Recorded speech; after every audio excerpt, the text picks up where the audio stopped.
উত্তরায় মাইলস্টোন স্কুলের বিমান দুর্ঘটনায় দুনিয়া থেকে চলে যাওয়া এক সন্তানহারা মায়ের কথা। সকাল তখন 6টা বাজে। মা তার ছেলেকে ডাকলো, বাবা স্কুলে যাবে না? সকালের ঘুমটা ওমরের অনেক পছন্দ, কিন্তু শুক্রবার আর শনিবার ছাড়া সে কোনো দিনও ঘুমাতে পারে না। কিন্তু আজকে মাকে বায়না ধরে ওমর বলল, মা আজকে আমি স্কুলে যাব না, আর একটু ঘুমাই না মা।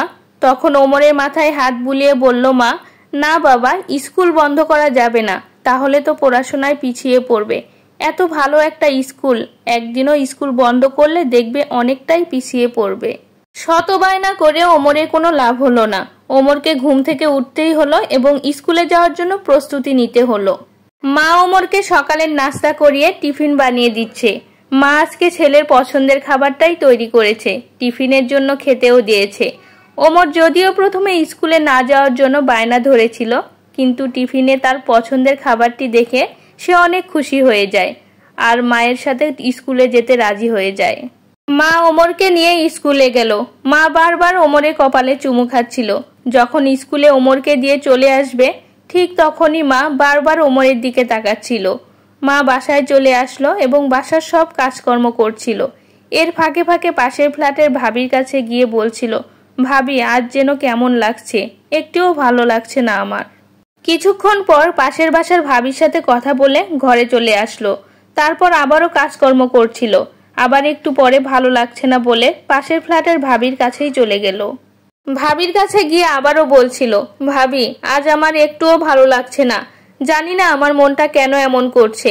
সন্তানের কিছু হলে প্রথমে তার মায়ের মন জানে। ওমরের বাবা প্রবাসী, তাকে বারবার কল দিচ্ছিল আর জানতে চাচ্ছিল ওমরের বাবার শরীর ঠিক আছে কিনা।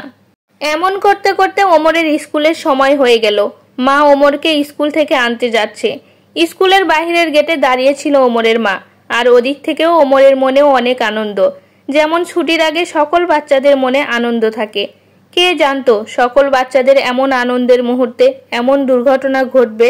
সকল বাচ্চারা কান পেতে আছে কখন ছুটির ঘন্টা বাজবে। কে জানতো তাদের চিরজীবনে ছুটির ঘন্টা বাজবে আজ। প্লেন আকাশপথে উড়ছিল, আর সেটাও কিনা নিয়ন্ত্রণ হারিয়ে কত শত মায়ের বুক খালি করে দিল। আজ যারা সন্তান হারিয়েছে তাদের কষ্টের কাছে দুনিয়ার সব কষ্ট তুচ্ছ। কারো কোলে আজ আর ওর চিরচেনা ব্যাগটা আসবে না। কারো ফাঁকা ঘরে পড়ে থাকবে ছোট্ট একটা জুতা, বইয়ের পাতায় লেখা হাতের ছোঁয়া। জীবনে হাজার রকম ব্যথা আসে, কিন্তু যে বাবা মা সন্তানের মৃতদেহ খুঁজে ফেরে তার মতো কষ্ট দুনিয়াতে কিছুই নেই। সেই বাবা মারা আজ আর কাঁদতে পারছে না, তারা শুধু তাকিয়ে আছেন ফাঁকা আকাশের দিকে, যেখানে তাদের স্বপ্নগুলো চিরদিনের জন্য মিলিয়ে গেল। স্কুল ছুটি দেওয়ার আগেই জীবন তাদের ছুটি দিয়ে গেল। হে আল্লাহ, সন্তান হারানো সকল মা বাবাদের ধৈর্য ধারণ করার ক্ষমতা বাড়িয়ে দিন। অসুস্থ সকল বাচ্চাদেরকে সুস্থ করে মায়ের কোলে ফিরিয়ে দিন। আমার বলা গল্পের শুরুটা হয়তো অনেক মায়ের সাথেই মিলিয়ে যাবে। আমি আমার মতো গুছিয়ে বলার চেষ্টা করেছি। ভিডিওটা আজ এ পর্যন্তই। চলুন আমরা সবাই মিলে তাদের জন্য দোয়া করি।